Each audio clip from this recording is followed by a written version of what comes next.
muitíssimo bem-vindos ao Contra o Vento Podcast, onde nós conversamos com nômades, imigrantes, empreendedores e investidores internacionais para ajudar você a ver uma vida sem fronteiras.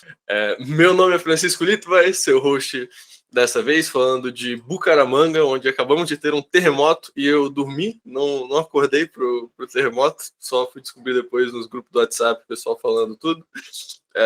E hoje temos como co-host o Rafael Lima. Rafa, como é que você tá? Tá falando de onde? Ainda de Vinha de São Paulo, por não muito tempo. Tudo certo. Não teve um terremoto aqui, mas tá chovendo, que é uma desgraça. E tá alagando cidade por aqui. Então, Vamos coisas para fazer no Brasil. Natural. Sair. Vamos descobrir qual é o desastre natural do nosso convidado de hoje, que é o Giovanni Telli. Hoje a gente vai conversar com o Giovanni sobre contas offshore, já convidado aí pela segunda vez no Contra o Vento. O Giovanni é advogado do mercado financeiro, com atuação no internacional, unindo proteção patrimonial e financeira por meio de criptomoedas e offshore. E ele faz parte da equipe Telecojus, que é parceira da SET para soluções offshore.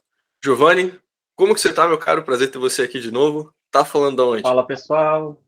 Muito bom dia a todos. Estou falando diretamente de Ascoli Piceno, do The Marks, aqui diretamente da Itália.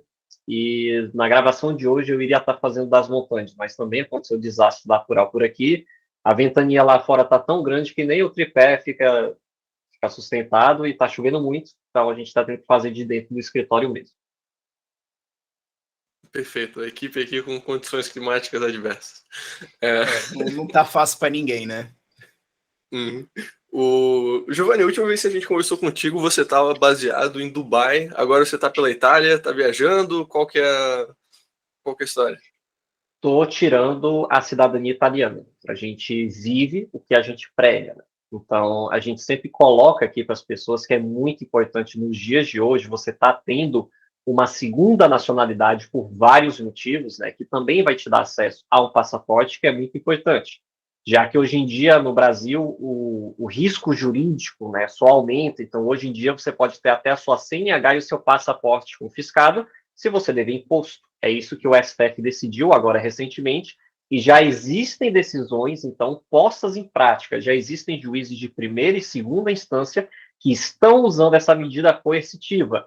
Então, o pretexto dela é para a questão de dívidas trabalhistas, para a questão de insolvência civil e outras coisas que eles pregam, mas, na verdade, a gente sabe que é só um pretexto.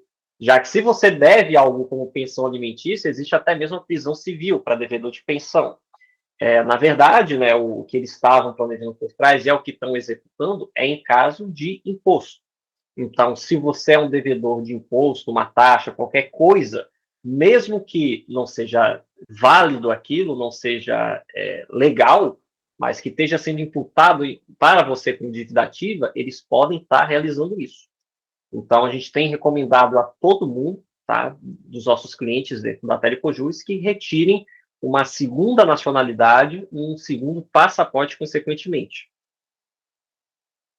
E aí, só esclarecendo, ele está fazendo via administrativa, que é a versão que você vai fisicamente morar na Itália por um tempinho, mas você não precisa necessariamente ir morar na Itália. A gente falou já tudo direitinho nos nossos 2 podcasts sobre cidadania italiana. Tem a via judicial também, que dá para fazer do Brasil. Então, se você não necessariamente quer ir para a Itália, também é possível tirar a cidadania italiana. Mas a gente sabe que é só uma desculpa para passar um tempo na Itália e tomar uns vinhos. Lá em Dubai não pode. Aí, ó, só pela cara eu já sei. Pagar, pode vir lá em Dubai, não pode. Deixa eu dar um descontado aqui, tá fazendo falta. Dubai era só o tererê mesmo. Aqui eu trabalho com vinho mesmo. Pagar $100 num coquetel em Dubai tá foda. Mas, bom, entrando um pouquinho já no tema do nosso podcast de hoje, que é um tema que a gente recebe muitas dúvidas do nosso público, muito interesse do nosso público também, a questão de contas offshore. Giovanni, acho que para a gente começar, gostaria de saber o que é uma conta offshore e qual que é a diferença para uma empresa offshore, para um trust offshore, assim, vamos diferenciar um pouco esses principais termos. Certo, vamos colocar aqui, pessoal. Mais uma vez, esclarecendo essa denominação, tá, essa palavra em si, que offshore significa fora da costa. Apenas etimologicamente significa isso, fora da costa.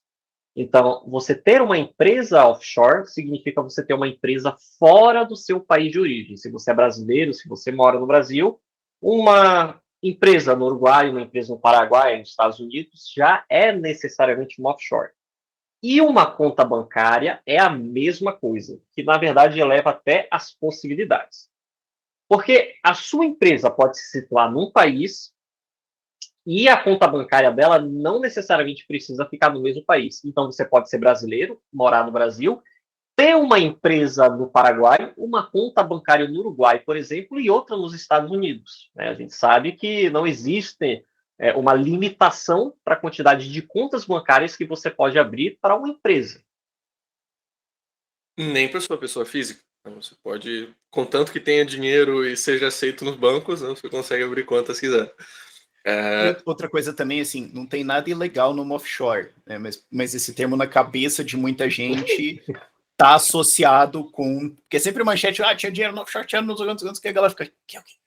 Todo mundo pode ter uma empresa no estrangeiro, tem nada de errado, é só estar de acordo com a lei, declarar ela e tudo mais. O que está errado você tem que esconder. Exatamente. É bom sempre deixar esse advisor legal, né? Porque, infelizmente, a mídia, ela faz divulgação, ela faz ali a manchete, né? Justamente em cima de coisas ali negativas, de escândalos, acontecimentos, coisas do tipo. E é semelhante ao que a gente vê acontecendo com o Bitcoin, né? Toda vez que você vai ver uma notícia, provavelmente não é algo positivo. Apesar de que aquelas notícias, os acontecimentos negativos, são apenas um pequeno grão de areia perto de todo o ecossistema, de todo o montante do que ocorre todos os dias.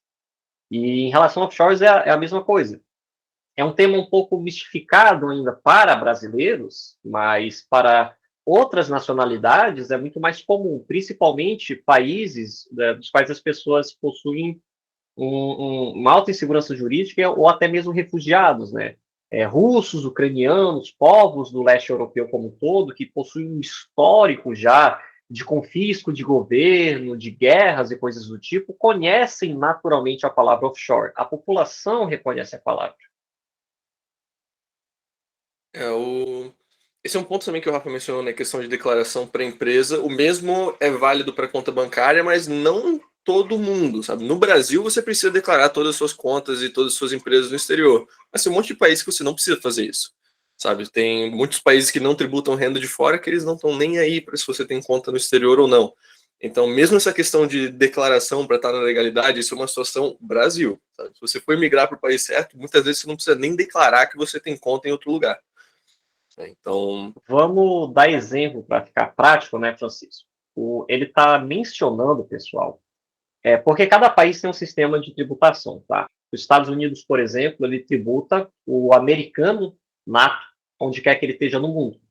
Então, se um cara ele é americano e ele tá, sei lá, ele saiu dos Estados Unidos, né? Se disse nato como cidadão americano, né? Mas isso, quem adquiriu o passaporte também. Vamos abranger, tá? O cidadão americano no geral, tá? Porque realmente é a mesma coisa, né? Como no Brasil existe o brasileiro nato e o naturalizado, que do ponto de vista da lei são iguais, né? Considerados iguais perante a lei. Nos Estados Unidos é a mesma coisa. Então, cidadão americano, mesmo que ele more toda a vida inteira dele no Japão, por exemplo, na China, qualquer lugar, ele vai continuar sendo tributado pelos Estados Unidos, porque existe um sistema dos Estados Unidos diferente, né, no mundo inteiro. Só 2 países do mundo adotam esse tipo de sistema, e os Estados Unidos é um deles. Existe outro sistema que alguns países adotam, como a Geórgia, como o Panamá, tá? E é bem comum, na verdade, no Caribe, tá? Não é só o Panamá, a maioria dos países do Caribe adota esse sistema que se chama o sistema de tributação territorial. Então, o que você produzir, o que você gerar de valor, o que você gerar de negócios dentro do país, você deve declarar aquilo e você deve pagar o imposto sobre aquilo. O que você tiver de fora do país, você não precisa estar pagando, tá? Então, é assim que funciona o sistema, tá, de tributação territorial. Estão dentro desse sistema países como a Geórgia, como o Panamá, Bahamas, tá?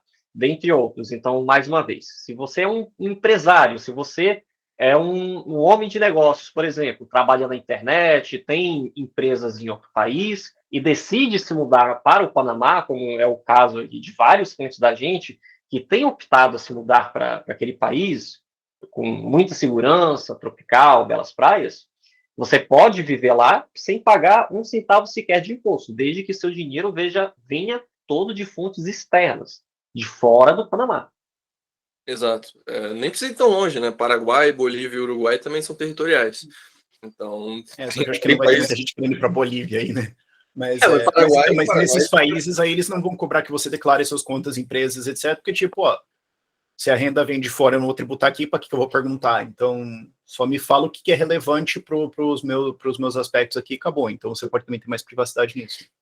Exato. Essa questão de impostos também leva a outra pergunta muito frequente, que é: a conta offshore, ela ajuda a pagar menos imposto? Ajuda, porque, vamos lá, mais uma vez depende muito ali do país do qual você, não é nem cidadão, país do qual você é residente fiscal. Já que você é brasileiro, você pode morar, por exemplo, em Portugal, ter a sua residência fiscal lá e participar de regimes como o de não residente habitual, o RNH, que você consegue, então, semelhante à tributação territorial, não ter que pagar impostos cumprindo certos requisitos, tá? Não ter que pagar impostos sobre rendas provenientes de fora. Então, se você tem uma empresa offshore, se você tem um negócio que ele ocorre no exterior, tá? Se você tem um negócio no exterior, o negócio vai estar sendo tributado conforme as regras, tá, fiscais do país que está situada a sua empresa. Se você tem uma empresa, por exemplo, então em Cayman, tá, que ela recolhe ali, ela tem lucros ali que são apurados nas Ilhas Cayman, porque a sua empresa se situa lá, você tem, por exemplo, uma conta bancária lá, e os seus clientes pagam diretamente para lá. O seu negócio vai ser tributado conforme o regime tributário de Cayman, certo? Já o da sua pessoa física, só vai ter necessidade de você pagar impostos se houver uma obrigatoriedade fiscal do país do qual a sua pessoa, tá, o país que você está sendo residente pessoa física, tributar. Então, se você mora no Brasil, existe um sistema de diferimento, tá, atualmente existe um diferimento de impostos, no qual você só vai ter que pagar impostos ali diante do que for considerado lucro ali, você está apurando. Se você mora num país que é de tributação territorial, você não precisa estar pagando impostos naquele país, porque a renda é de fora. E se você mora num país que tem ali uma tributação diferente, mas que existe sistemas ali, como eu citei o caso de Portugal com o RNH, você só vai ali estar pagando o que for de dentro do país. Então, está sendo apurado fora e proveniente de fora, também não há essa necessidade de pagar. Lembrando, mais uma vez, que existe uma diferença entre declarar e pagar. Declarar, você só está demonstrando a origem daquilo, declarando que existe. Pagar é justamente o ato de você estar contribuindo por parte ali dos seus lucros. São coisas diferentes. Aqui é importante daí pontuar a questão do caso Brasil, né? Que vai ser a maioria dos nossos ouvintes aqui. Você abrir uma conta offshore na sua pessoa física não vai te dar uma vantagem tributária, porque você ainda vai ter que declarar e pagar imposto sobre qualquer rendimento que vier naquela conta offshore. Está isento de imposto. Para você ter esse diferimento de imposto, você tem que ter uma PJ, digamos, uma estrutura offshore, e aí ali você vai ter o diferimento de imposto, você vai tributar contra o lá. Mas o que está na sua pessoa física, você tem que declarar essas contas e pagar imposto sobre qualquer rendimento, independente de onde elas estejam no mundo. O Brasil, ele quer que você declare e pague imposto sobre sua renda mundial, não apenas sobre a renda brasileira. A diferença é o CNPJ e CPF. Entrou no CPF, é considerado que você ganhou, mesmo que a conta esteja no Azerbaijão, está no teu CPF. Então, resumo, tem uma PJ. É o famoso a quem pertence. Ah, eu tenho uma conta bancária no exterior, ok, mas a quem pertence essa conta bancária? Pertence à sua pessoa física, está no seu CPF, como o Rafael falou, ou pertence à sua pessoa jurídica? Se pertence à sua pessoa jurídica, vai ser tributado conforme o sistema de tributação daquela pessoa jurídica. Então, uma empresa mesmo dentro do Brasil, uma empresa brasileira, ela pode ter bancos fora do Brasil. Uma empresa brasileira pode ter conta bancária, por exemplo, no Bradesco da Flórida, nos Estados Unidos, uma conta bancária na Europa, faz ali. E o sistema de lucro que vai estar sendo apurado, o sistema tributário que aquela pessoa jurídica vai estar pagando, é conforme a domiciliação fiscal da empresa. Então, a empresa está no Brasil, ela vai pagar imposto, aquele dinheiro, independente de em qual conta bancária esteja, ele vai pagar imposto de acordo com o sistema tributário da pessoa do qual está vinculado, seja a pessoa jurídica, a empresa. Muito bom. Você mencionou contas em diversas jurisdições, né? Geórgia, Caimã, etc. A pessoa tem que ir para esses países para abrir uma conta offshore? Então, isso é um ponto também interessante, porque depende muito da política ali de privacidade, né, os termos de uso do qual o país que aquele banco está situado, né, se ele tem alguma legislação que é excludente ou que permite isso, e depende também dos termos de uso do banco. Então, existem países ali, tá, como é o caso da Europa mesmo, dificilmente, está quase impossível você conseguir dentro da Europa abrir uma conta bancária sem que você tenha que ir presencialmente para abrir a conta bancária, mesmo que seja até uma conta de pessoa jurídica. O representante, o sócio representante da empresa vai ter que ir presencialmente no local para poder efetuar o compliance, o KYC, e tá abrindo a conta bancária ali, tá, mesmo que seja de uma pessoa jurídica. Mesma coisa vale para a pessoa física.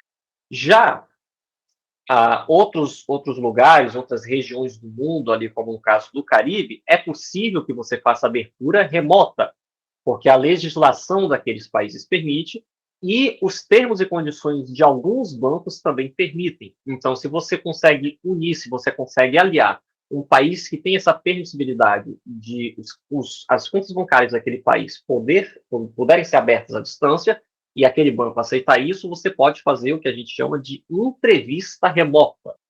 Então, você fazendo uma entrevista remota ali com o banco, confirmando-se quem você é, mostrando a documentação, respondendo algumas perguntas, é possível, então, que você abra, tá, essa conta bancária à distância, mas isso é uma exceção. Via de regra, é necessário que você vá até o local de domicílio da conta bancária. Mas isso é um via de regra assim, meio aberto, né? Tem muitas jurisdições que de fato dá para fazer essa abertura de forma remota e jurisdições que realmente é muito difícil ou só com contatos internos muito fortes, né? Por exemplo, a questão digamos, próprios Estados Unidos, né? Por via de regra, você tem que ir presencialmente lá para conseguir fazer a abertura de uma conta bancária offshore, seja para sua pessoa física, seja para sua PJ. Agora, tem um caso assim, com pessoas que têm um contato interno no Bank of America e a pessoa faz como é que ela, assim, ela faz um testemunho de que não, esse cara aqui é gente fina, eu conheço, né? Às vezes o banco até pode abrir uma exceção a esse tipo de pessoa, né? Mas não é a norma. Que basicamente a preocupação do banco tá vindo um cara aqui que diz que é brasileiro, que tem todos os documentos, que diz que o dinheiro vem disso, daquilo, por que eu deveria acreditar, o que está acontecendo aqui, o que tem por trás disso. O Brasil não é exatamente um país tanto assim, né? Coisas esquisitas acontecem, não sei se esse cara aqui é um poste, o Sérgio Cabral, vamos ter cuidado, né? Mas isso aí é mais, a União Europeia vai ter regras mais chatas, né? E volta para aquela regra que eu sempre falo, né? Vá para os países que precisam de você. Eu quero abrir uma conta bancária na Alemanha. A Alemanha vai olhar e falar para você, cara, eu realmente preciso que você venha aqui abrir uma conta na Alemanha? Eu não preciso de você, então eu não vou facilitar. Agora, se tem um país que está interessado em atrair gente, que falou, cara, cada pessoa mais conta, ele vai tentar dar um jeito de resolver ali, né? Então, eu gosto dessa regra geral para você pensar as coisas, né? Vamos atrás dos países que precisam de mim, que, via de regra, vai ser mais fácil, eu vou ser mais bem tratado. E a gente esteve na Geórgia há pouco tempo atrás, né? E foi muito interessante ver como é que os bancos ali do país tratam, né, sistemas e condições. Acho que eu tenho até o formulário bancário. Deve estar por aqui, que eu coloquei o formulário bancário. Dá para fazer remoto, inclusive, né? É muito interessante aqui, Rafa, porque eu estava até comentando outro dia desse com o Francisco. Os bancos ali da Geórgia, além de eles serem muito tranquilos ali para estar aceitando tanto pessoa física quanto pessoa jurídica, porque eles precisam de você, é um país que está de portas abertas. Salvo engano, está na 7ª colocação do país com mais facilidade para realizar negócios, né? Está no 7ª, 8ª posição, está muito bem ranqueado. E os bancos aceitam uma diversidade ali também, tá, de segmentos. Então, por exemplo, o TBC, que é um dos bancos da Geórgia, ele aceita empresas de Forex, empresas de gambling e game-related services. Ele aceita até manufatura, tá, de difusão nuclear, coisas assim, empresas de armamentos, tá, e aceita coisas bem diferentes. E é muito interessante isso porque até mesmo grandes bancos, né, em países assim de destaque, às vezes não aceitam, tá? Uma Taurus da vida, que é uma empresa brasileira de armas, ela não consegue abrir conta bancária em qualquer lugar do mundo, por mais que ela seja listada na bolsa, por mais que ela tenha sua representatividade, o seu nome, ela não consegue abrir, porque os bancos também possuem termos de uso ali, né, sobre quais tipos de negócios eles aceitam ou não. Isso também é algo que muda ali, dos países ali que precisam de você e dos que não precisam. Então, um país como o Rafael citou da Alemanha, ele não vai aceitar qualquer segmento. Se ele achar que aquele negócio ali é estranho para ele pode dar problema, ele simplesmente vai recusar abrir conta bancária daquela empresa. Acho que a gente talvez começou a entrar assim, no como das contas antes de entrar tanto no porquê. Por que uma pessoa pode querer abrir uma conta bancária em outro país? Por que não ficar só com contas no Brasil, por exemplo? Questão de facilidade, né? Se você abre uma conta bancária na Europa, por exemplo, fica muito mais fácil para alguém que faz parte da União Europeia fazer uma transferência para você, porque se você tem uma conta bancária na Europa, você vai ter o IBAN, que é o código ali de transferência para dentro ali do sistema bancário da União Europeia.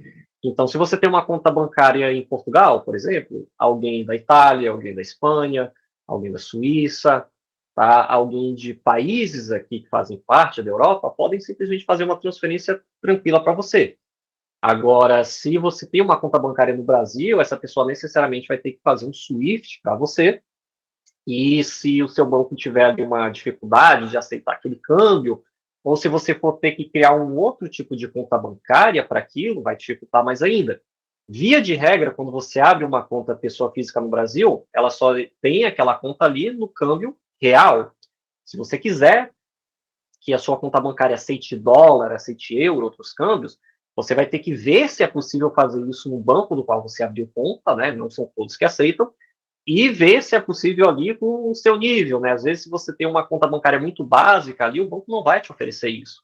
Já quando você abre uma conta bancária num país estrangeiro, como existe essa dinamicidade, essa maior variedade de câmbios mundo afora, normalmente a conta bancária já vem com outros câmbios. Então, moedas muito utilizadas hoje, o dólar, o euro, a libra esterlina, o pound britânico. Então, existem ali muitas moedas que vai ser interessante de você estar recebendo e que, às vezes, se você não tivesse a possibilidade de estar recebendo nesses câmbios, você vai deixar de fazer muito menos negócios e pode estar impedindo o crescimento da sua empresa, do seu negócio. Acho que vale mencionar, assim, tem essas vantagens a nível da conta offshore mesmo, tipo, acesso melhor a outros mercados, a outras moedas e tudo mais, mas também tem a vantagem de não ser no Brasil. Só de não ser no país em que você mora já protege contra qualquer questão de, por exemplo, confiscos ou congelamentos de contas, inflação. Canetada de calvos. Isso aí é uma coisa que eu tenho que me preocupar. Por exemplo, digamos, eu faço um vídeo em que eu falo de algum senador, eu falo de algum deputado, o cara vai lá, chora para algum ministro, o ministro Supremo fala, ato antidemocrático, congela todas as contas do cara. E aí? Exatamente. Até eu me explicar, mano, eu tenho que pagar meu aluguel. E aí? Não, com certeza. Então, assim, independente de qual país você mora, seja no Brasil, seja em Portugal e tudo mais, é interessante você ter uma conta fora do seu país, justamente para ter essa diversificação de não estar preso aos riscos estruturais, seja de estar fazendo uma oposição ao governo, seja de, sei lá, teve uma crise econômica e os bancos estão quebrando, ou estão congelando poupança, que o Brasil já viu isso também, ou tem hiperinflação, que o Brasil já viu isso também.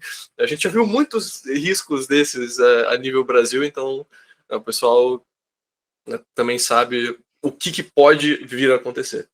Eu vou dar só um detalhe bem técnico jurídico sobre esse aspecto que o Rafael falou que é muito importante, tá? Lembrando, pessoal, que isso que ele citou não é teoria, tá? Isso já vem acontecendo há um tempo. Qualquer coisa que eles taxem de ato antidemocrático, eles podem sim e fazem o congelamento das contas bancárias, tá? Na época das manifestações no ano passado, um certo ministro do STF ali mandou, né? Ele ordenou o congelamento da conta bancária está uma lista imensa de pessoas físicas e jurídicas que tiveram seus bens ali, todo o dinheiro nas contas bancárias, imediatamente congelados. E eu não faço ideia como está a situação disso até hoje, né? Pode ser que ainda esteja congelado até os dias atuais. Eu teria que investigar para saber como está a situação. No Brasil, hoje existe um sistema, tá, que se chama Sniper. Esse sistema é integrativo, que ele coloca tudo que você tem de ações, tudo que você tem de investimentos, né? Seja no Tesouro Direto, seja na renda fixa ali, né? Seja ali você tendo num CDB, numa poupança, ou seja em conta bancária mesmo, né? Quer dizer, seja na conta corrente. Qualquer tipo de ativos que você tiver, ao alcance governamental, eles são integrados nesse sistema que se chama Sniper, e ele está hoje acessível a qualquer juiz. Então, se o ministro do STF, o ministro do STJ, um desembargador, ou até um juiz de primeira instância, ordena que seja efetuada uma varredura por meio desse sistema, e congelado ali seus ativos por conta de um ato antidemocrático, ou então porque você falou contra alguma coisa como é que eu posso dizer, sobre as urnas, ou sobre alguma questão de saúde do Brasil, né, se é que vocês me entendem, que está acontecendo muito ali, simplesmente você pode ter todos os seus ativos congelados em instantes. Já se você tem uma conta bancária em outro país, isso é diferente. É necessário que seja enviada uma carta rogatória para esse país com a justificativa para o bloqueio daquela conta bancária. E se o país que receber a carta considerar que não existem motivos suficientes ali, se não existe um processo transitável em julgado para isso, ele pode se recusar. Já no Brasil, a gente está cansado de ver que eles efetuam, sim, o congelamento das suas contas bancárias, dos seus bens, sem nenhum tipo de trânsito em julgado, somente como medida coercitiva, que já é uma medida punitiva, na verdade. E o processo da carta rogatória também não é instantâneo, né? Algo que leva meses, né, para realmente ser executado. Então, até do momento que eles mandam a solicitação, para até o fato de potencialmente a sua conta no exterior ser congelada, você já pode ter tirado todo o seu dinheiro dela. Então, na verdade, aí o Rafael tem mais propriedade para estar falando do que a gente, né? Ele vive no meio político, mas hoje você ser brasileiro e ter seus bens no Brasil é um risco imenso, né? Como nunca houve.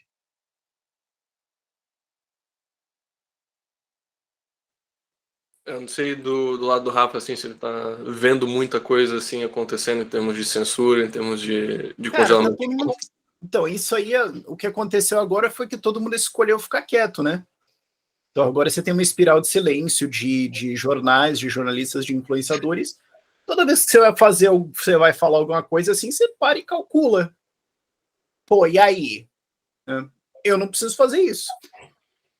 Especialmente quando vai ter esses congelamentos e tudo mais. Tá, mas eu não sou obrigado a declarar onde estão todas as contas bancárias de uma empresa minha no exterior. Eu sou obrigado a dizer onde ela está. Então, onde que você vai até, ela vai achar. Então, assim, você pode ter mais camadas de proteção nisso. Eu durmo em paz com isso, mas muita gente não está dormindo, não. Então, é bom para as pessoas entenderem como liberdade de expressão passa por várias coisas. Você tem a teórica no papel e a efetiva, né? Para você ter liberdade de expressão de verdade, você tem que também ter a segurança de que você pode falar sem consequências. Então, muita gente hoje não tem isso. E você pode estar até falando para a gente, Rafael, sobre essa parte aí, porque além do risco de ter os seus ativos, os seus bens congelados, existe até mesmo para quem lida com o YouTube e fontes de monetização da internet, com ali o cancelamento da monetização, né? A gente teve aqui no ano passado ordens judiciais ali de canais sendo obrigados a serem desmonetizados pelo YouTube, Facebook. Isso aí foi um pouco mais complexo, né? Por exemplo, teve o caso do Monark, que o YouTube mesmo decidiu desmonetizar. Foi uma decisão interna, porque eles falaram, cara, esse negócio aí que você falou, sei lá, tô fora. Mas também teve ordens judiciais, né? Nesse caso, o Monark processou, o YouTube perdeu. Mas tem ordens judiciais vindo disso também, só que aí, nesse caso, essa offshore não vai te proteger, porque daí o Estado está processando a empresa. Aliás, o Estado está autuando a empresa, fala, não é para pagar o cara, acabou isso aqui. Aí você não tem como se proteger desse nível. Mas agora, por exemplo, se você tem doadores e apoiadores, etc., você pode tirar todo o sistema de jurisdição e, tipo, teriam que fazer, eles teriam que ter a lista de apoiadores para ir atrás do cartão de crédito de cada um e mandar derrubar. Não tem como fazer. Mas isso de mandar a rede social desmonetizar, isso aí é possível e não tem muito como evitar não, porque é o problema centralizado de uma rede social aqui, né? A única que não obedece é o Rumble, porque o Rumble nem tem sede aqui e eles estão cagando porque o STF está falando, né? Mas também, assim, falando do ponto de vista de um criador de conteúdo hoje, a maior parte dos seus rendimentos não vem de monetização de redes sociais. É basicamente impossível hoje viver só disso. Então, todos os outros sistemas você pode pôr de maneira protegida. Agora, da plataforma, você depende da plataforma mesmo. Isso aqui. E, Giovanni, assim, para quem quer abrir uma conta offshore, o que essa pessoa precisa? Assim, quais são os documentos que geralmente são requisitados para uma pessoa que quer abrir uma conta offshore?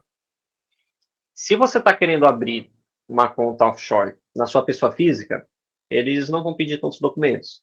Via de regra, vai ser o seu passaporte, seu comprovante de endereço, uma identidade adicional, tá, que é padrão. Às vezes, o passaporte não é considerado o ID do seu país de origem. Tá? Então, geralmente, eles vão estar pedindo seu passaporte e a sua identidade do seu país de origem, seu comprovante de endereço e alguns outros poucos documentos. Tá?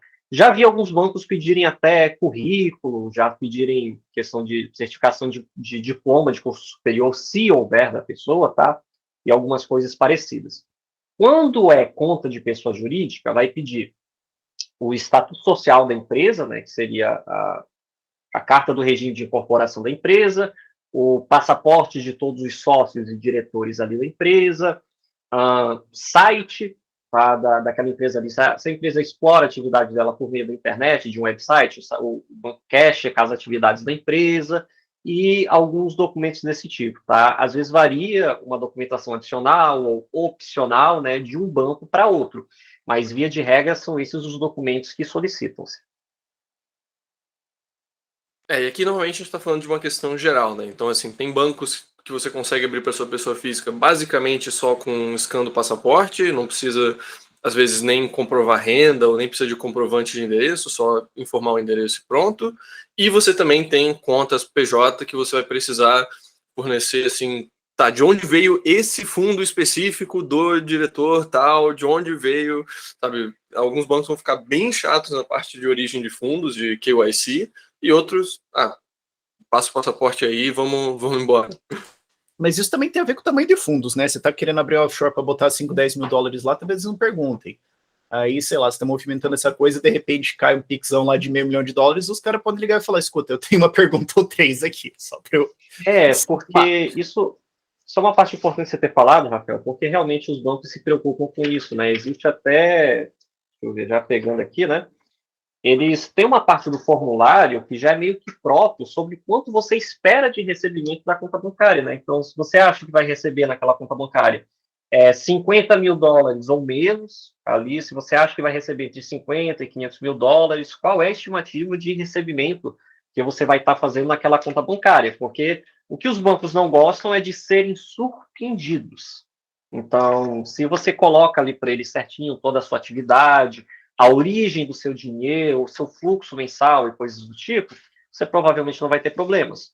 Agora, se começa a misturar a origem dos fundos e entrar novos tipos de atividade, aí pode ser que a sua conta bancária seja até fechada. Tudo que é bem combinado não dá problema, né? Isso é um outro ponto importante, assim, sabe, que é importante as pessoas terem em mente que abertura de conta offshore não é um negócio garantido, não é um negócio assim 100% de chances. Você pode prover os seus documentos e o banco, por alguma razão, decidir não quer abrir a conta para você. Você pode ter o caso, o meu amigo conseguiu abrir a conta, eu vou lá tentar e o banco nega. E às vezes o contrário, assim, alguém fala que é um banco muito difícil de abrir conta e você vai lá e abre tranquilo, sem nenhum problema.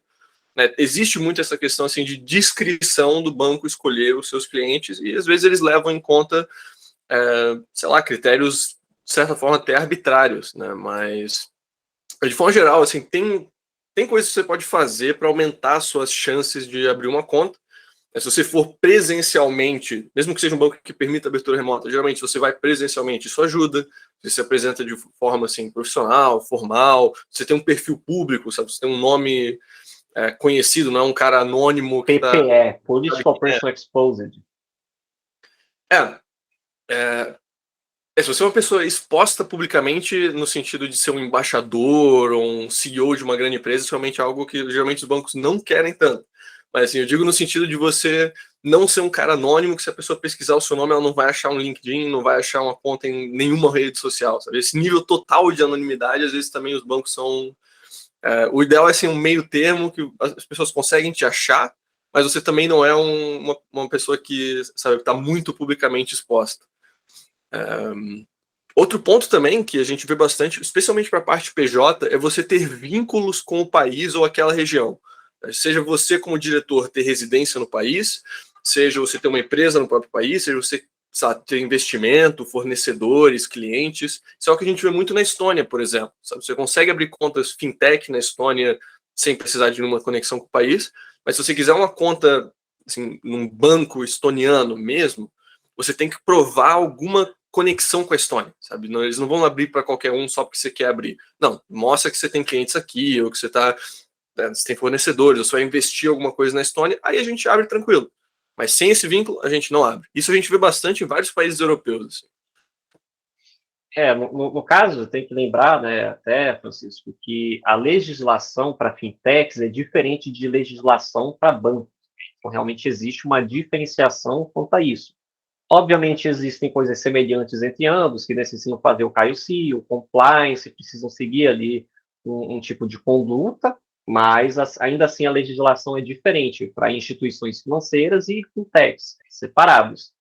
E aí acontece, sim, esses tipos de diferenciação, como fintechs ali, em alguns países você tá, na maioria das fintechs, na verdade, você consegue abrir sem necessariamente algum tipo de entrevista, até porque as fintechs, via de regra, não possuem ali uma sede física, alguma coisa ali para estar te recepcionando, né? E agora já instituições bancárias ali, né, já é outra questão. Algumas vão aceitar que você faça uma entrevista remota, como a gente mencionou, e isso flexibilizou muito depois da pandemia, tá? E outras instituições não vão aceitar. E outras ainda depende do contato que você tem ali dentro, se algum gerente de banco pode ali te recomendar, testar o tipo de pessoa que você é, os negócios que você tem, né? Tudo isso muda. E ainda falando em questão ali de outros aspectos e requisitos, né? Existem países ali, mais uma vez, já que a gente citou tanto a Geórgia, que se você tem um negócio que funciona oferecendo serviços na União Europeia, é um requisito que eles não vão gostar. A Geórgia, a todo custo, tenta se enquadrar para conseguir entrar agora na União Europeia. Então, se você tem negócios em outro país, se você é um cidadão que não é europeu, é muito mais fácil eles aceitarem para que você abra a conta bancária lá do que o oposto. Mas isso, inclusive, se eu só tiver o passaporte. Tipo, digamos assim, eu sou brasileiro, eu tenho uma cidadania italiana e tudo mais, os caras já vão olhar a cidadania italiana e falar, ih, sei lá, Muda, Rafael. Porque... Nossa, encontrei o primeiro ponto negativo de ter um passaporte europeu na minha vida. Não, muda. Tem até algum lugar aqui no formulário, depois eu posso pegar, porque eles não perguntam, eles já fazem até essa pergunta, não é do tipo assim, qual a sua nacionalidade, é qual a sua nacionalidade originária, isso que conta, né? Ah, e você bota então, brasileiro e... Se você tem uma nacionalidade originária ali, que é de um país sem problemas políticos, né, e é muito bom ser brasileiro por causa disso, o Brasil não entra em guerra, o Brasil não tem problemas de terrorismo, coisas diplomaticamente é conhecido como o gigante mansinho. Ele é grande pra caramba, tá lá no canto dele, nunca encheu o saco de ninguém, talvez do Paraguai, mas eles mereceram. É o labrador, grande, mas não enche o saco de ninguém. E aí você consegue. Agora, é um aspecto até interessante, tá? Pode ser um tema para ser debatido em outro podcast, porque existem nacionalidades ali que necessariamente é limitante. Se você nasceu, por exemplo, iraniano, cara, vai ser muito difícil você fazer negócios mundo afora, tá? Você não vai conseguir pisar nos Estados Unidos, abrir conta bancária nos Estados Unidos, esquece. E na Europa também é muito difícil. Rússia tá meio fora da moda também, né? Sim. A pessoa acaba precisando depender desses países que também são párias, né? Tipo Venezuela, Nicarágua, Rússia, etc. Ou em algum país assim que não não usa essas listas negras e tudo mais tanto, mas né, assim, geralmente vai ser bem mais isolado, que não vai ter acesso de União Europeia, de Estados Unidos, das maiores economias. Sim, sim. E E esse é um ponto que a gente sempre recomenda também na questão da entrevista, né? A gente recebe ali, eu diria que 30% a 40% dos empresários que a gente abre conta bancária para a empresa deles, eles já possuem uma segunda nacionalidade. A gente sempre ali tenta fazer um jogo de cintura para orçar ali o passaporte que vai dar menos problema para você tentar abrir naquela instituição bancária. Então, sim, Rafael, por incrível que pareça, se você tem duas nacionalidades, se você é brasileiro e você tem um passaporte, uma nacionalidade, uma segunda nacionalidade europeia, se você vai abrir ali conta bancária em algum país ali do leste europeu, tá? Se você vai tentar abrir uma conta bancária na Turquia, na Geórgia, no Azerbaijão, algum país em volta, é preferível que você use o passaporte brasileiro do que o europeu para fazer isso. quem diria, essa me surpreendeu também. Giovanni, a gente falou assim sobre algumas das vantagens, a gente falou sobre os principais pontos, assim, mas como é que a pessoa faz para ela escolher um banco offshore? Assim, qual que é o processo, assim, você diria, de seleção que a gente pode levar em conta? Eu diria que existem alguns aspectos que são objetivos e existem alguns aspectos que são subjetivos. Os aspectos objetivos que, via de regra, você vai ter que observar, tá? Independente se você está abrindo conta para sua pessoa física ou para sua empresa, sua pessoa jurídica, é o tempo de história do banco, tá?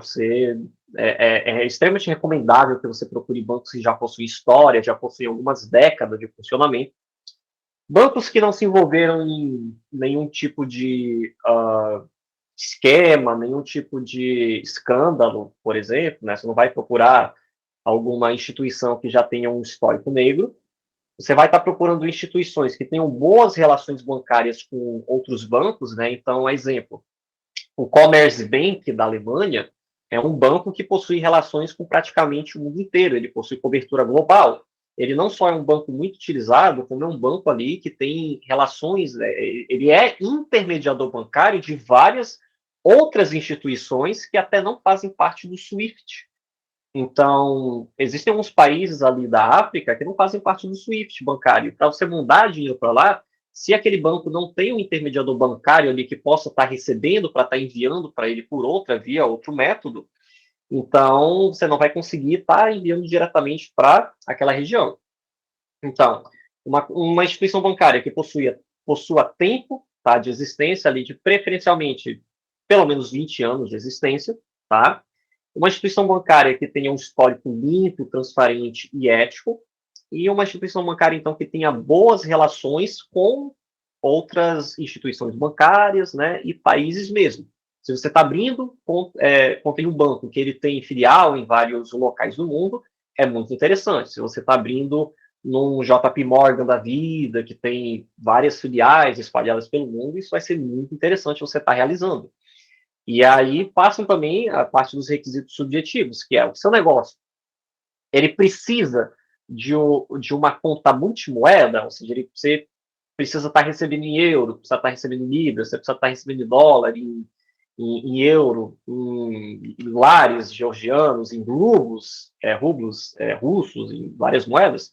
Então, vai ser interessante que você busque ali um banco que vai te ofertar isso. Tá? E outra questão também, eu diria, dado que a gente está na era digital, quais os serviços extras que aquele banco vai oferecer.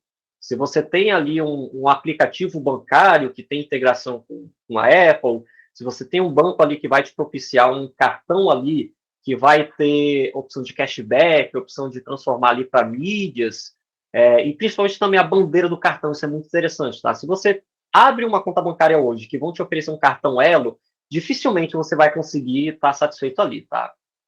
A Elo é uma bandeira que não é aceita, tá? Em vários locais do mundo e até mesmo em questão de gateways de pagamento e coisas do tipo. Já se é um Visa, Mastercard ou American Express, aí sim você vai estar muito bem municiado. Aqui a gente também pode fazer alguns pontos só do que você falou. Primeiro, igual a gente fala para todas as outras bandeiras, né? Não existe um banco perfeito para todas as pessoas em todas as situações. Igual não existe um país perfeito para você morar e não existe um país perfeito para abrir empresa. Sempre vai depender do seu caso, o que é importante para você e o que não é importante para você. Porque alguns bancos são melhores em algumas coisas e piores em outras. Além disso, a questão da escolha do banco, acho que vale mencionar, assim, você mencionou vários aspectos do banco em si, né, tipo, dos anos de existência, tudo mais, mas acho que vale mencionar também os aspectos da jurisdição do banco, que são duas coisas separadas, né? O banco em si, para você escolher entre bancos de uma jurisdição, você também delimitar quais jurisdições fazem mais sentido, né? Então, dá para dividir assim, o mundo em algumas regiões diferentes, né? Países europeus da União Europeia, países europeus fora da União Europeia, ali a região do Cáucaso, Oriente Médio, tipo Dubai, Catar, África com Ilhas Maurício, Caribe, América Latina, Ásia, tipo Hong Kong, Singapura, Pacífico também. E tem que ver assim, quais são as garantias de depósito que essa jurisdição dá, porque geralmente a garantia de depósito é algo do país, não do banco. Quais são as questões de sigilo bancário? Isso também é algo que é definido não pelo banco, mas sim pela jurisdição. A questão de faz parte do acordo de troca de informações, tem acordos bilaterais de troca de informação também, ou então, sei lá, sobre a sua renda, você põe dinheiro numa conta poupança e isso vai te render alguns juros, vai te render uma porcentagem lá. Quais são os impostos daquela jurisdição sobre juros locais? Né? Então, tem um monte de questões, ou mesmo a questão de reputação, né? Sabe? Se você tem medo de as pessoas acharem que você está fazendo um negócio ilegítimo ou algo assim, talvez não seja legal se colocar a sua empresa na Gâmbia ou numa jurisdição sem reputação nenhuma. Né? Então, esse eu acho que é um ponto também legal de mencionar, assim, você delimitar quais jurisdições fazem mais sentido, e aí nessas jurisdições usar os critérios que o Giovanni mencionou para escolher o banco que faça mais sentido também. Questão de jurisdição é um aspecto que é mais relacionado ao país, né? Porque como a gente está falando de contas bancárias, você pode escolher, por exemplo, o Bradesco tem Bradesco nos Estados Unidos, na Flórida, e tem Bradesco no Brasil. Ali, o Bradesco do Brasil vai estar sujeito a certas jurisdições, a certas regras ali, né, leis, e o Bradesco dos Estados Unidos a outras leis, outros aspectos de regramento, né? Mas existem outros que a gente deve estar levando em consideração. Além disso, como o Francisco bem mencionou, do que você está procurando, do que vai ser bom para você. Porque, por exemplo, se você tem ali, se você está procurando uma conta bancária ali para um negócio, para uma pessoa jurídica ali, um negócio em funcionamento, provavelmente você vai precisar ali de boas pontes bancárias, intermediadores bancários para estar recebendo, enviando dinheiro e contas em vários câmbios.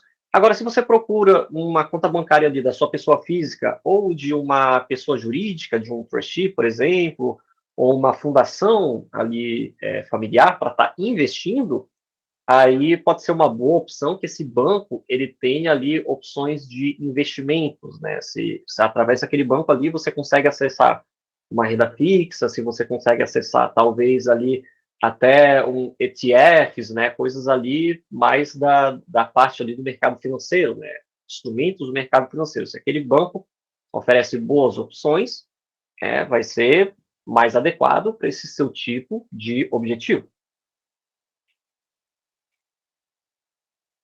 Não, com certeza. Um ponto também que você tinha mencionado, a questão do cartão, né? Não é só a questão da bandeira do cartão que a pessoa pode escolher, mas também quais as vantagens do cartão que a pessoa pode escolher, porque a gente não está falando apenas de cartões assim, padrão cartão de débito normal, mas vários bancos oferecem esses cartões VIP, né? Cartões de luxo, tipo Visa Black, tipo Amex Platinum, Mastercard também, que aí você consegue, por exemplo, no Amex Platinum, você tem acesso a lounge em mais de 600 aeroportos. Né? E às vezes só o que você vai economizar pegando lounge, que daí te dá comida de graça, Wi-Fi de graça, um lugar para se deitar e ficar confortável nos aeroportos, às vezes paga a própria anuidade do cartão, né? Que você teria que pagar num lounge key, num lounge pass em aeroportos. Ou, por exemplo, o Cris também já usou isso algumas vezes. O Amex Platinum vem com seguro de viagem para suas bagagens. Viajando primeira classe com isso aí, né? Um monte de coisa de viagem, sabe? Você consegue seguro sobre a sua... Se você tiver algum atraso no seu voo, daí você recebe um reembolso se você fez a reserva no cartão. Ou então, para aluguel de carro, ganha desconto na Sixt, um monte de... Sabe? Tem um monte de benefícios adicionais que um cartão de crédito premium pode te dar, que são interessantes, além dos próprios pontos e milhas que você acumula por dólar gasto, né? Isso é um ponto assim, também muito interessante, especialmente para quem tem gastos grandes, seja porque você gasta muito na pessoa física, ou, por exemplo, um empresário está rodando muitos ads de tráfego pago, roda isso num cartão de cashback, sabe? Você já aproveita e ganha um monte de milhas e pontos ao mesmo tempo. Com certeza, esse é um aspecto fundamental também. E aí, mais uma vez, dependendo da jurisdição ali que você vai estar abrindo e da instituição bancária, ela vai ter mais ou menos relações com esses programas, de acúmulo de milhas, de cashback, de parceria com uma Livelo da Vida, né, e outros programas ali de fidelidade que você vai poder estar gerando pontos e trocando ali por benefícios, como também a questão do lounge, né, em aeroportos e coisas do tipo. Então, isso não depende só da instituição bancária, mas também ali de quais opções de cartão aquela instituição bancária está te oferecendo.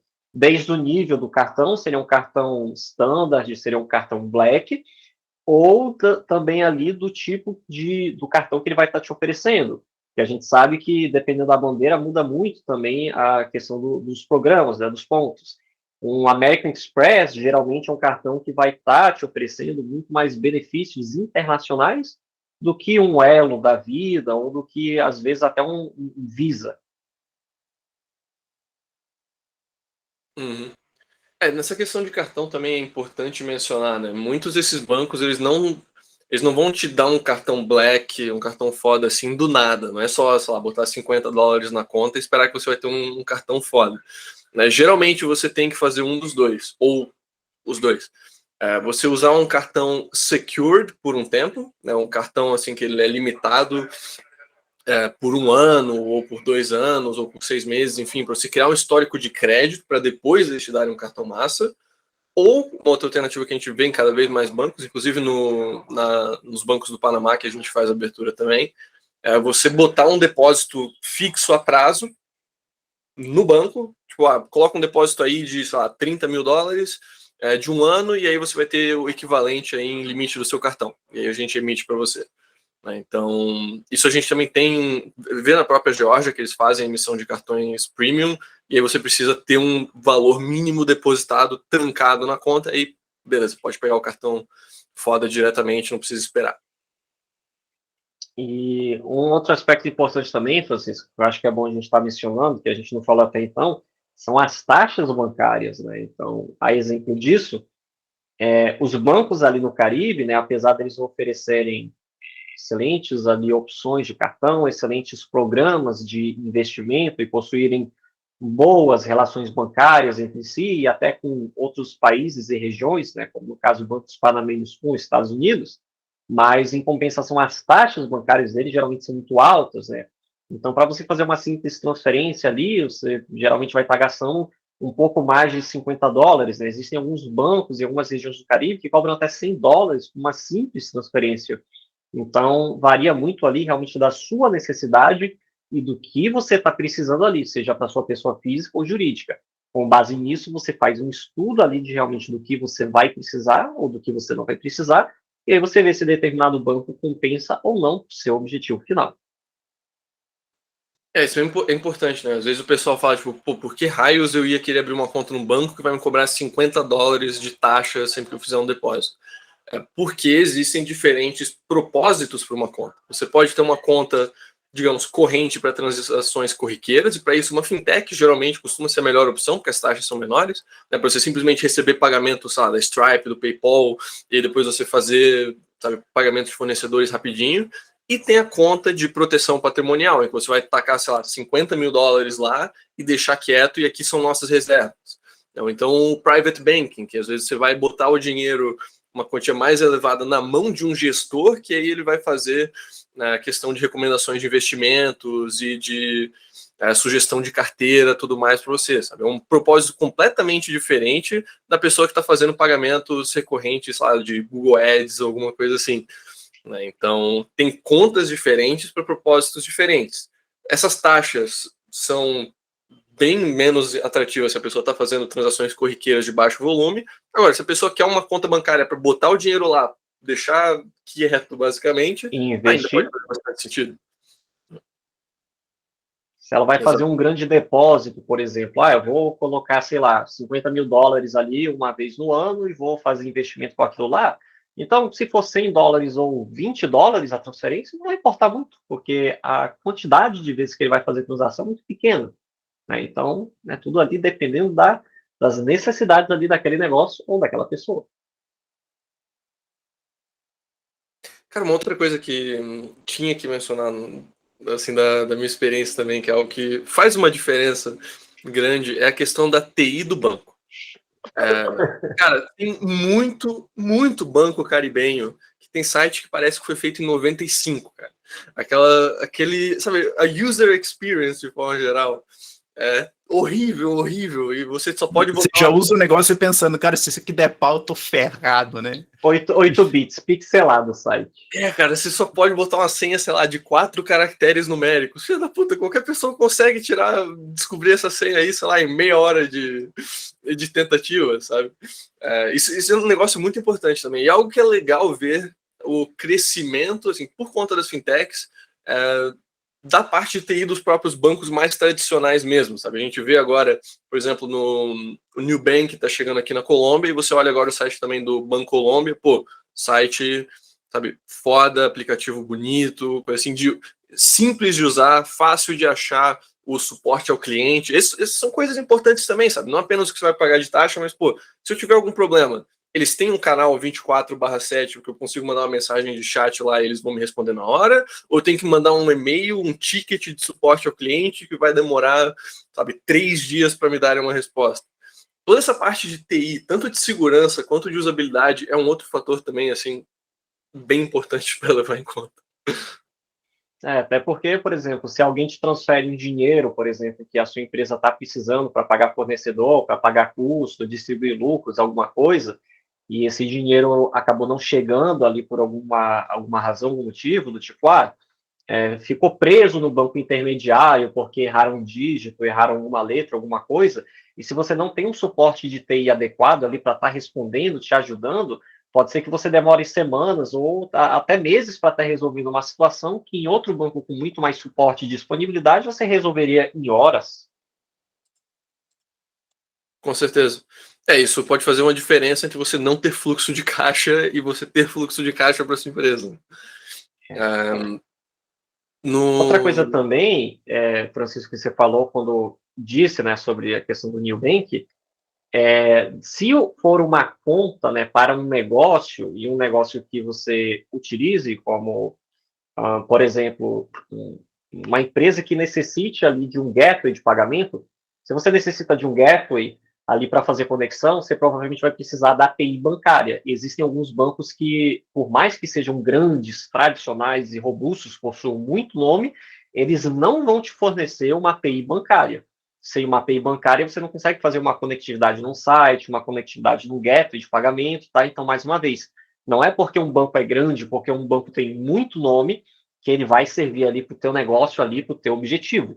Se você vai precisar de algo que precise de uma maior flexibilidade, de algo ali que não demande assim regras e termos de condições tão rigorosos, pode ser que um banco ali que não seja, que tenha uma boa tradição, que tenha uma boa história, mas que seja mais adepto e flexível, vai te servir muito mais do que um Bank of America da vida, que é muito regulado.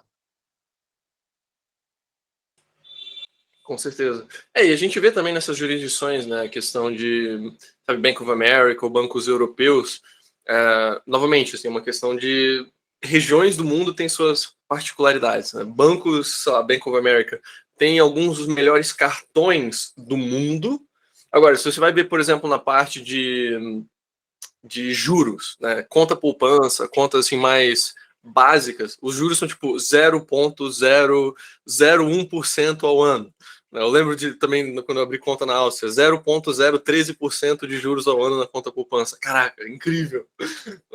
Já se você vai, sei lá, numa Geórgia da vida, num Paraguai, etc., você consegue ver retornos aí bem maiores nessas moedas locais, né? No lari, no peso, etc. Então, assim, contas diferentes para propósitos diferentes. Exatamente. E talvez um aspecto que só faltou a gente falar, que na verdade a gente até comentou, mas não adentrou tanto, é a questão do depósito mínimo, né? Isso é uma coisa que pega muita gente desprevenido que desconhecem isso, né?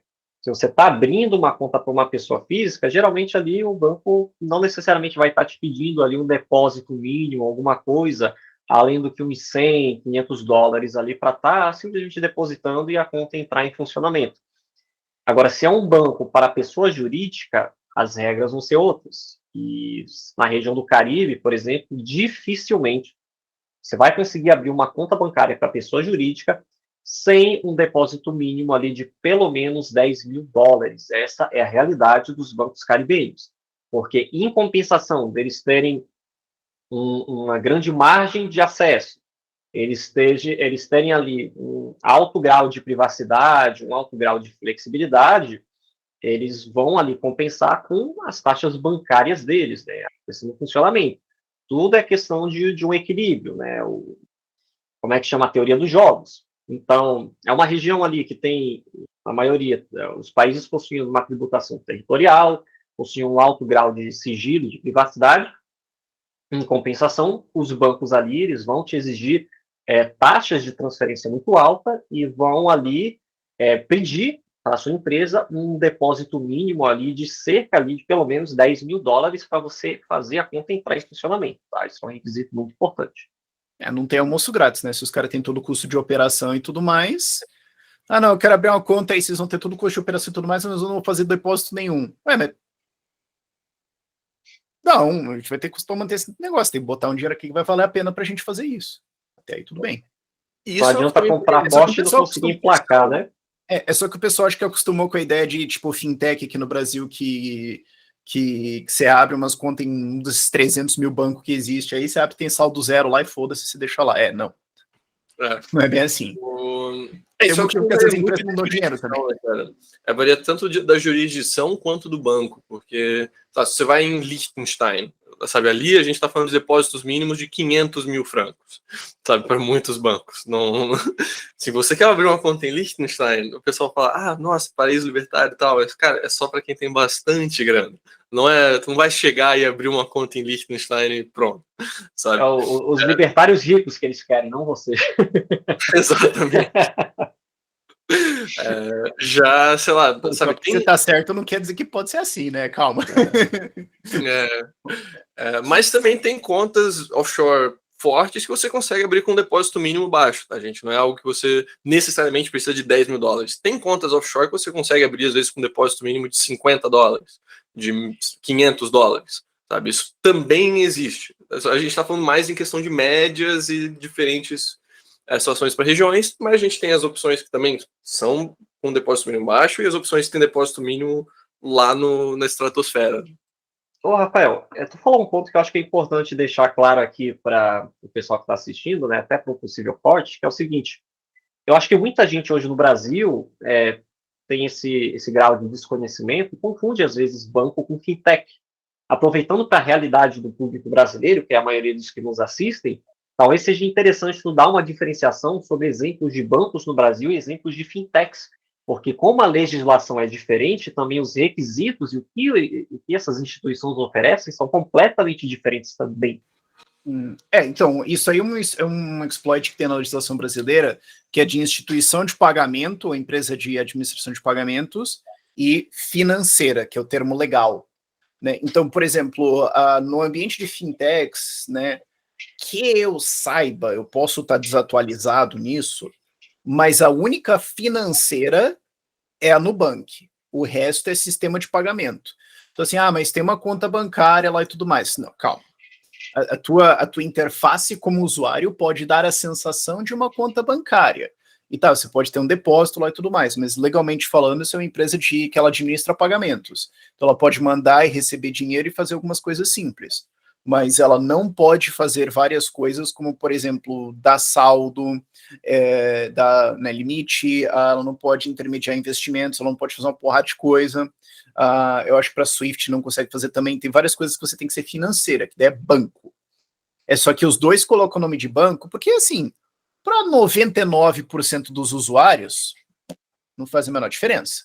Agora, assim, quero fazer uma aplicação mais complexa, quero fazer um investimento, quero fazer um Swift, quero ter umas coisas diferentes na minha conta aqui, você vai precisar ter a certificação de financeira, que daí é Santander, Itaú, Banco do Brasil, Caixa, que é legalmente uma financeira, que daí obedece uma porrada de burocracia muito mais infernal de transparência, de registro em Banco Central, de basileia, de reservas de capital que os caras têm que ter, de balanço e escambau. Por isso que quase todas essas fintechs não são financeiras, é porque é muito mais simples.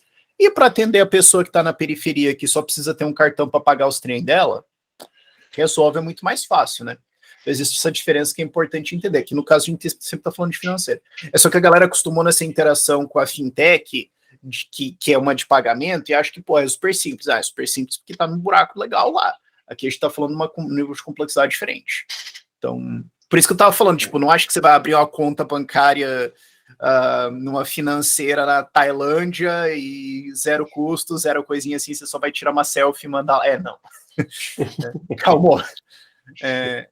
Mas isso também é uma coisa que é até curiosa, né? O sistema bancário no Brasil, em termos de atendimento ao cliente e relação com o cliente, ele é muito bom. E isso é uma coisa que ele é muito simplificado. Isso é uma coisa que a gente acha que é normal. Isso aí você vai pela experiência de ter uma conta bancária nos Estados Unidos ou Europa, você fica meio tipo, que porra tá acontecendo? Tipo, o jeito que o nosso cartão de crédito funciona aqui no Brasil, inclusive, é diferente. O jeito de ter crédito até, né? Porque é totalmente internacionalmente você não vai ter acesso a isso. E isso aí eu já ouvi a história de que isso é por causa da época de hiperinflação no Brasil, onde todo mundo tinha que bancarizar, porque todo mundo tinha que estar no overnight, senão você vai se ferrar na inflação e sair voando. E aí os bancos sacaram isso e mesmo os bancão de linha mesmo, os padrão, sacaram de vamos tentar facilitar. Então isso melhorou o atendimento para a gente. Mas a experiência bancária, porque talvez assim, vendo esse podcast, a galera esteja pensando, tipo, nossa, que complicado. Gente, isso é experiência bancária normal do resto do mundo.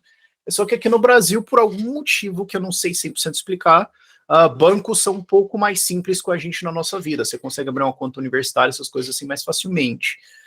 A vez que teve uma empresa, teve um banco lá nos Estados Unidos que abria conta pra caramba pra todo mundo, que era super fácil e tudo mais, foi o Wells Fargo e foi parte da bolha em 2008.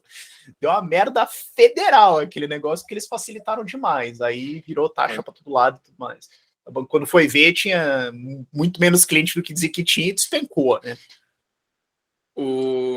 Esse é um ponto legal assim, na questão do Brasil mesmo. O próprio Nubank, por exemplo, agora está expandindo para Argentina, México, Colômbia e tal. É um padrão de, experiência do usuário realmente muito boa que se tem no Brasil, que agora está sendo expandido para outros países. Você vê cada vez mais países adotando esse modelo de Nubank, etc. É que a Nubank está fazendo isso também, porque assim, como você pular para financeira, a burocracia explode demais, o seu tamanho mínimo de negócio viável tem que ser gigante. Então, tipo, de repente, assim, atender o público descolado do Brasil, tá? Dá, sei lá, qual que é o máximo potencial disso? 50 milhões de clientes. O pessoal mais de idade não vai querer isso aí, não, tá? Então, cara, então vou ter que ir para outros países porque eu vou ter que ter galera e tudo mais, por isso que eles estão expandindo. Faz sentido. E aí, algo assim que, infelizmente ou felizmente, essas opções elas costumam ser mais para jurisdições grandes, né? Igual os nomes que a gente falou aqui, né? Na América Latina, os 4 maiores países: Brasil, Argentina, Colômbia e México. Né? Você muito dificilmente vai ver uma expansão dessas aí para um Uruguai da vida, para um Paraguai da vida. Isso aí só vai chegar depois que já tiverem coberto todos os países maiores. Não vale o custo da burocracia. Você faz toda a burocracia para abrir um banco no Uruguai para ganhar 200 mil clientes. Sendo que cada um deles vai ter uma renda mensal, vai ter um faturamento da empresa mensal de quanto? Sei lá, $10, talvez não isso.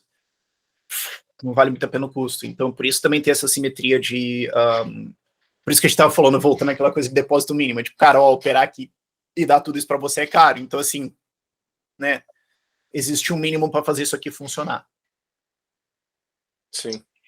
E é interessante lembrar também, né, que é diferente justamente da legislação, porque ao contrário ali das fintechs não conseguirem, né, os bancos eles são permitidos a atuarem com reserva fracionária, que é algo muito poderoso, né? É algo ali que é aquela questão, com grandes poderes vem grandes responsabilidades. Os bancos conseguem se alavancar, expandir os seus negócios e o faturamento deles, graças ali a reserva fracionária, mas é algo também perigoso ali que leva alguns bancos a estarem quebrando também, né? A gente viu ali na China, no ano passado, alguns bancos quebrarem, no Líbano agora aconteceu a mesma coisa, a população atirando fogo nos bancos, né, no Líbano, porque realmente o banco atua Depois de com assaltar reserva os bancos, fracionária né? e na hora de pagar, sumiu. Então cuide onde você vai abrir isso daí, né? Tipo, vou abrir uma conta lá no Chipre. Tem certeza, cara? Tem O Chip certeza. fez ótimas reformas, cara, desde a quebradeira. Fez ótimas reformas, eu só tô dizendo assim, melhorada. não, eu estou dizendo assim, se você tem a opção disso e tem um país com um histórico ruim, tem dois aqui que nunca deu problema, sabe?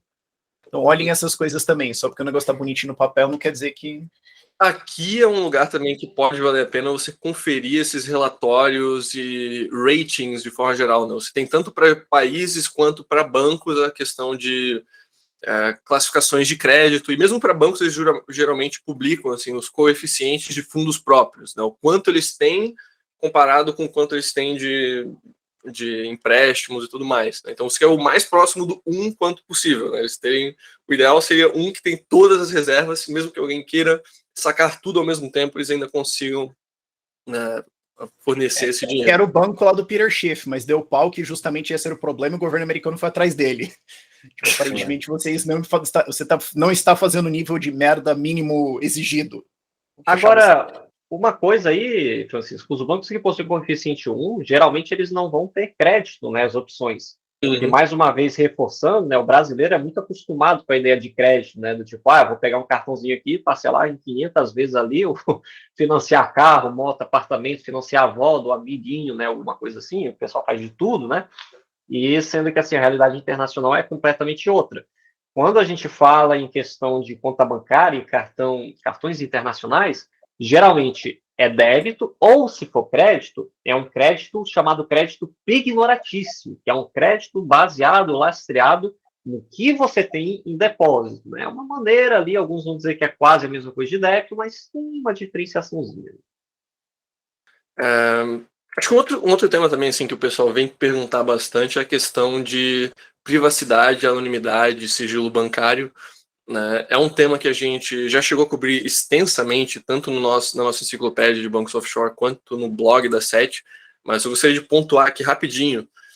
Existem 4 principais mecanismos de troca de informação, tá, galera? Esses daqui são a nível da jurisdição do país do banco e não do banco em si. Tá? Mas os principais vocês devem ficar de olho. O CRS, que é a troca de informação multilateral é um acordo aí, basicamente, entre, acho que já chegou a uma centena de países, que daí eles trocam informações todo fim de ano entre si. Não é um modelo sem buracos também, tá? A gente tem um artigo no nosso site sobre os diferentes furos do CRS, para quem quiser dar uma olhada. Aí a gente tem os Tax Information Exchange Agreements, TIEAs, e os DTTs, os Double Taxation Treaties, então acordos bilaterais, acordos basicamente entre um par de países que estabelecem a troca de informações. Esses são os principais. Então, assim, se você quer uma anonimidade total, você não quer que esse banco tenha nenhuma informação com o seu país de origem, o que você tem que fazer é, se o país que é do CRS, como o Brasil você quer ir para um país que seja fora do CRS, por exemplo, Honduras, Paraguai, São Tomé e Príncipe, Tailândia, Taiwan, tem algumas opções aí de países que estão fora do CRS. Geórgia, Ucrânia. Geórgia está entrando. Geórgia, se não me engano, entra esse ano, ou começa a trocar fim desse ano. Supostamente ano que vem. A Ucrânia que deveria entrar esse ano, mas não vai. Boa. Então, assim, países que estão fora do CRS e que não têm acordos bilaterais com o seu país para trocar informação. Então, você basicamente faz esse double check.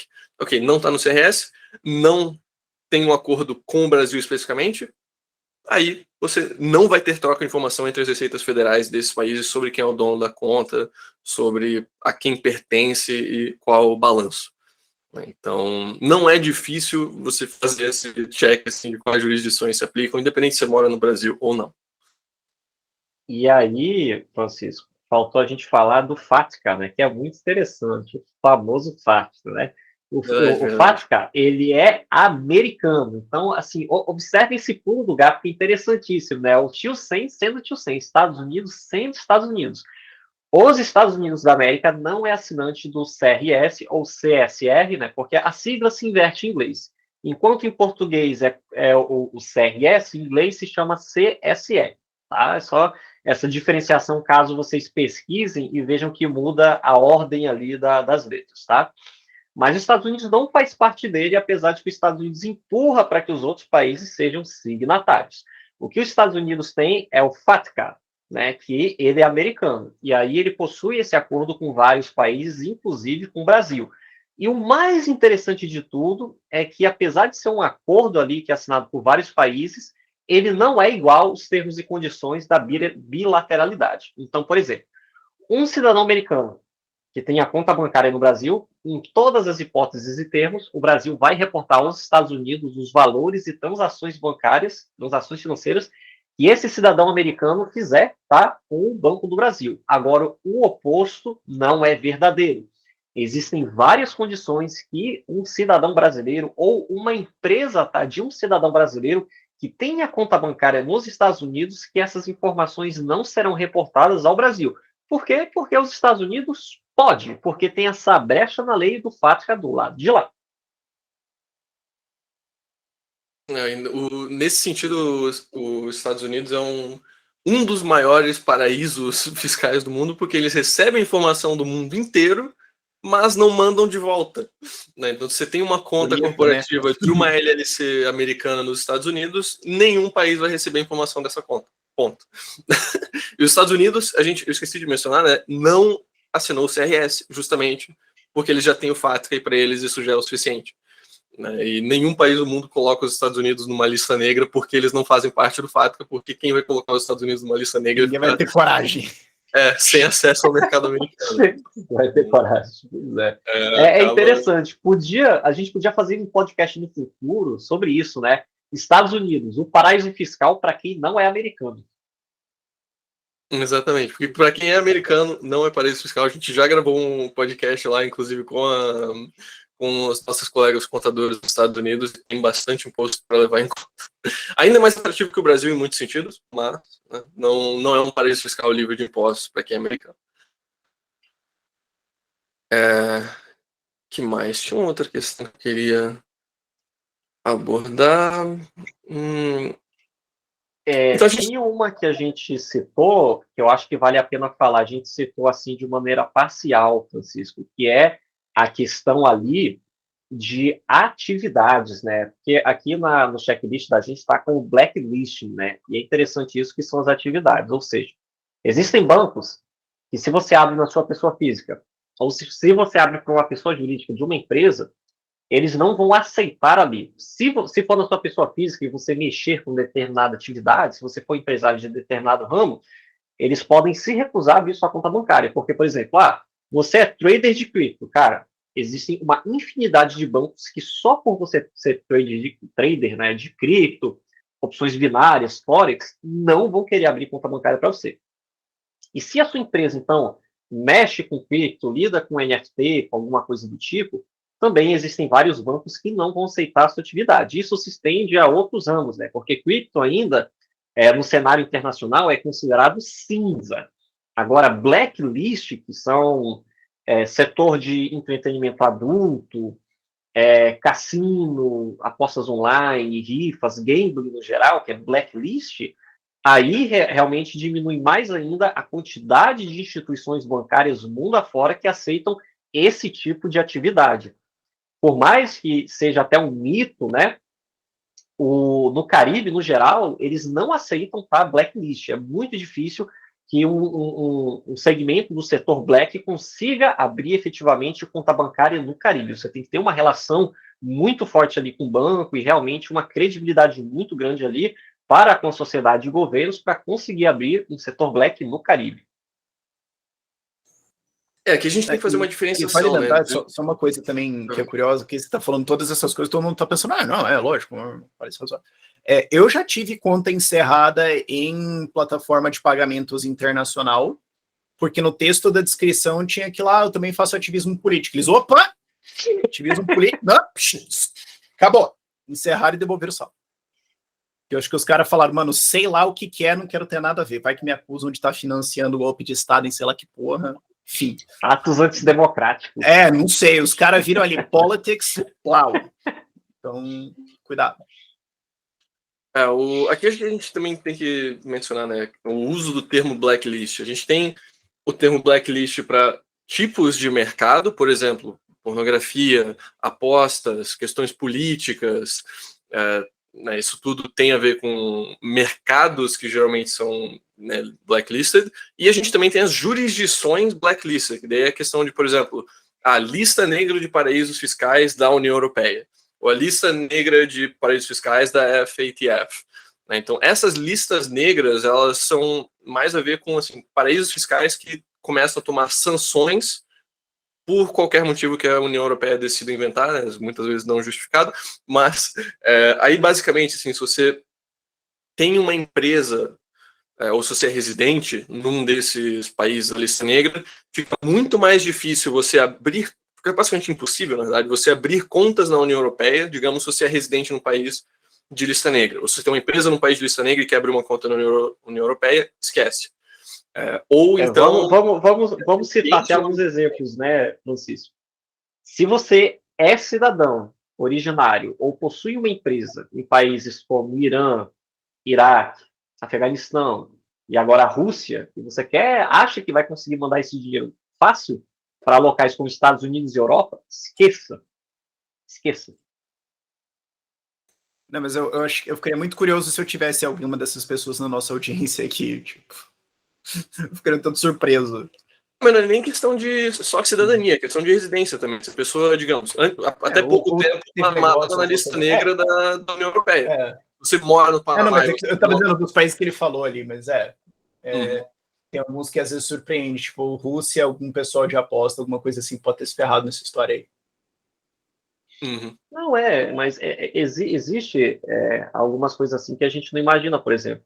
Um país que produz muito ali gamezinhos NFTs, que até são enquadrados como cassino, é a Ucrânia, né? A Ucrânia é grande produtora, né? Como tem a Evoplay, é o nome de uma empresa, né, ucraniana que faz ali jogos, tanto NFTs quanto de apostas, né, para empresas que utilizam no mundo inteiro isso. Então, tudo é uma questão ali de geopolítica, que é o que eu sempre oriento ali a minha clientela. É muito errado essa questão de vou copiar o sistema do coleguinha. O coleguinha, ele mexe com um determinado ramo de atividade, então eu vou abrir a minha empresa no país igual da empresa dele e vou abrir conta bancária no mesmo banco. Não é assim que funciona. Por mais que você tenha um determinado ramo de atividade da sua empresa parecido com o outro ali, você tem que ver para onde que você precisa de onde você precisa estar recebendo dinheiro, né? Onde fica a sua clientela, para onde que você precisa mandar ou estar recebendo dinheiro, quais são os países ali que você vai ter algum tipo de parceria ou relação, para aí você estudar. Então, realmente, até levando esse exemplo para frente, se você cria uma empresa, por exemplo, dentro da Europa, não faz sentido você querer abrir a conta bancária dessa empresa em um país fora que você não vai conseguir estar recebendo o dinheiro da clientela ali de dentro, né? Então tem que ter todo um estudo de caso para ver as relações e as necessidades do seu caso prático. E acho um outro ponto que eu esqueci de mencionar. Essas listas negras, elas são bilaterais em termos de, assim, sanções. Então, não é só você como residente, sei lá, no Panamá que não consegue abrir uma conta na União Europeia e tudo mais. Também o europeu que quer investir num país como o Panamá ou ter clientes e vice-versa, isso se torna muito mais complicado. Você manda uma fatura, digamos, de um país de lista negra para um país europeu, eles não vão conseguir abater aquela despesa do imposto corporativo, eles não vão colocar como uma despesa para reduzir o lucro tributável. E também, se você faz negócios ou investe em um país de lista negra, isso imediatamente levanta uma bandeirinha vermelha assim na Receita Federal daquele país, tipo, opa, vamos auditar essa empresa. Né? Então, acaba sendo muito ruim nesse sentido. Então, se você quer fazer negócios, digamos, com a União Europeia ou com algum país específico, né, os países individuais da União Europeia também podem criar suas próprias listas negras. Né? A lista negra de Portugal tem, sei lá, uns 300 países quase.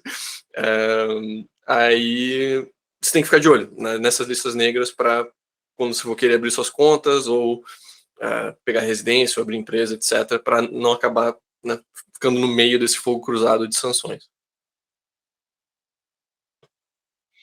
E é interessante, eu diria, em relação a isso aí, Francisco, mais uma vez, ver não só os países que você está tendo realmente relação, com, mais uma vez, a questão da atividade também.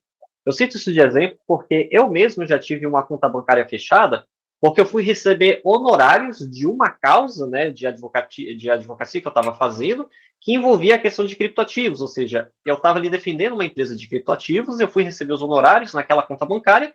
Quando caiu lá, eles viram de qual processo veio aqueles honorários e viram, opa, tu mexe aí com cripto? Eu falei, não, eu faço a advocacia para negócios de cripto. Mesmo assim, eles encerraram minha conta bancária. Na dúvida, saia correndo, né? Acho que é a política dos caras. Esse é um ponto também que a gente não chegou a mencionar tanto, mas que é um fator também bem interessante na questão de contas bancárias, ou quão amigáveis a cripto elas são. Né? Isso também tem muito a ver tanto com jurisdição quanto com banco.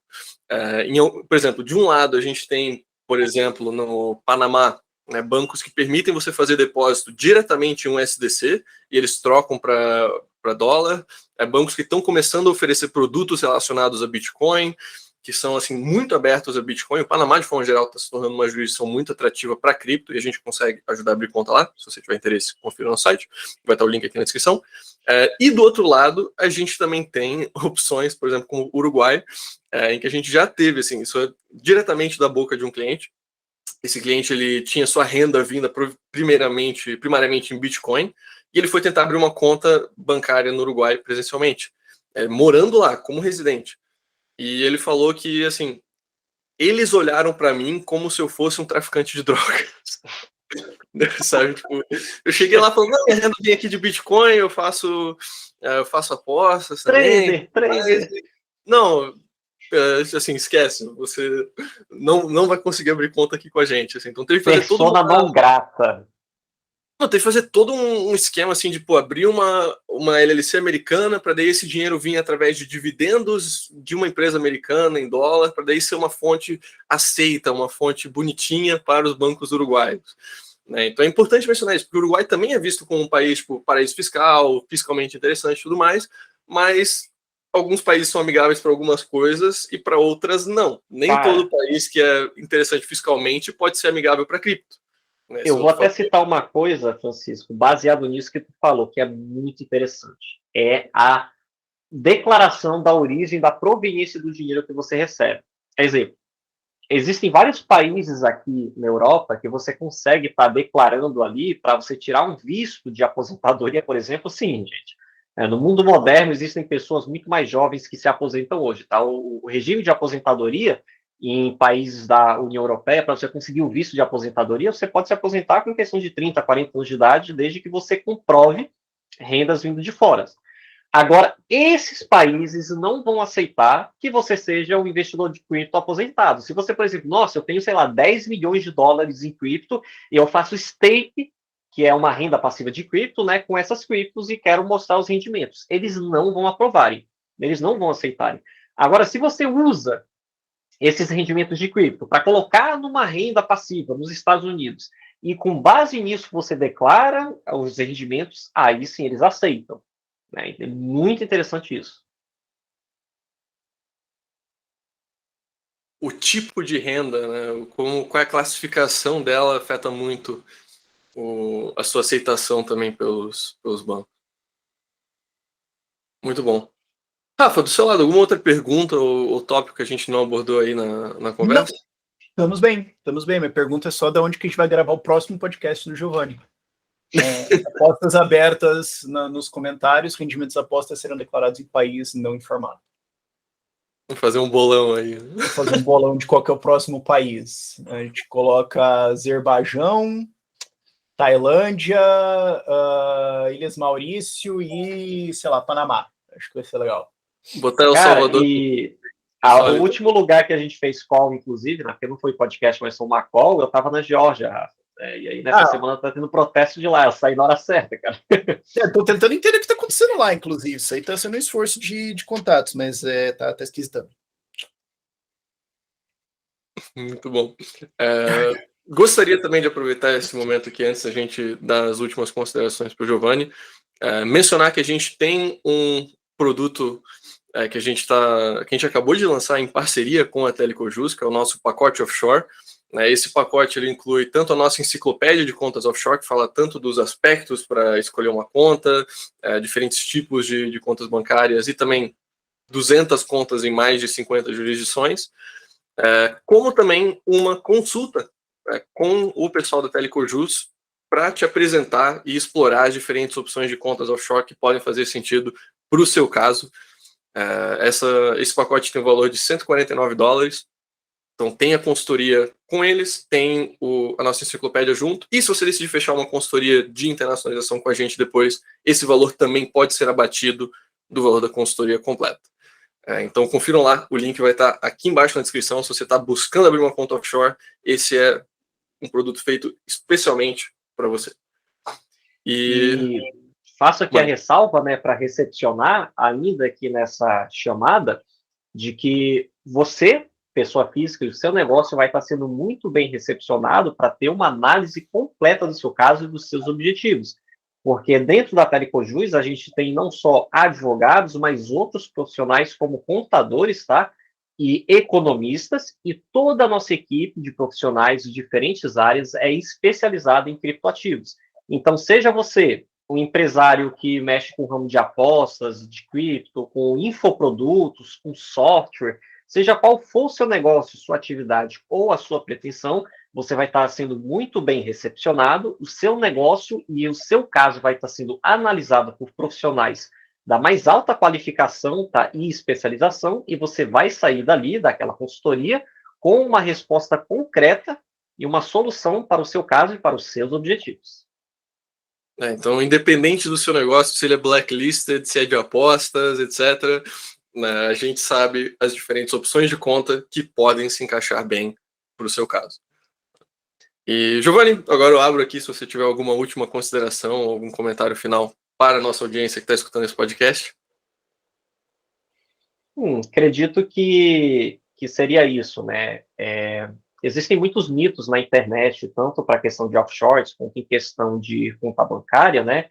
Que, infelizmente, são muito confundidos, são muito confusos, né? Existem muitos mitos e inverdades na internet.